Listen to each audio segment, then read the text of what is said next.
તો ચાલો મિત્રો, જય માતાજી. હું છું ગોપાલ રાવળ. ગોપુના દેશી વ્લોગમાં તમારું દિલથી સ્વાગત છે. જો ભમોદરા અત્યારે અમે આવી ગયા છીએ મેરડીમાના મંદિરે, અને અત્યારે સંધ્યા ટાણું છે અને જબરદસ્ત આરતીની તૈયારી થઈ રહી છે. અને જો અમે આવ્યા છીએ તો અમારી યારે છે બધા, તો અંદરનું વ્યૂ તમને હું દેખાડું. જો આપણા ખુશાલભાઈ છે, જો ભાઈ જો મેરડીમાનું મંદિર છે ભાઈ. ફોટા છે ભાઈ, માનતા કોઈ રાખી હોય તો પણ દીકરા પણ આપે છે. ભમોદરા અત્યારે મેરડીમાના મંદિરે છીએ અમે.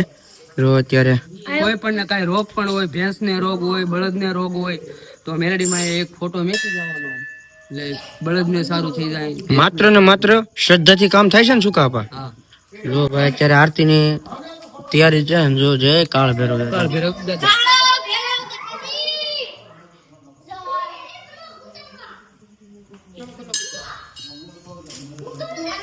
અત્યારે મારા મામાના દીકરા છે, અત્યારે આરતી કરવાનો સમય થઈ ગયો છે અને આરતી કરે છે અત્યારે. હમણાં અંદર હું તમને લઈ જાઉં, મંદિર દેખાડું. કેવાય છે રામપરા વાળા મેરડી, રામપરા વાળા.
તો આ વિડીયો ભાઈ તમને કેવો લાગ્યો? કારણ કે મારા મામાને ઘરની બાજુમાં એકદમ મેરડીમાનું મંદિર છે, રામપુરા વાળા મેલડીમાં બરોબર. સંધ્યા ટાણું છું, અહીંયા લગ્નમાં આવેલા હતા એટલે સંધ્યા ટાણું છું, એટલે મારા મામાના દીકરા ભાવેશભાઈ ઈ આરતી અહીંયા ઈ કે હાલો આપણે આરતી ઉતારવા જાવી છે, તો હાલો કીધું. અહીંયા આરતી મસ્તીનો આખો આરતીનો વિડીયો બનાવ્યો છે મેરડીમાં. તમને કેવો લાગ્યો છે? અને મેરડી વાળા હોય ઈ જય મેરડીમાં કોમેન્ટ કરજો. ચાલો મળીએ નેક્સ્ટ વિડીયોમાં. જય મેલડીમાં.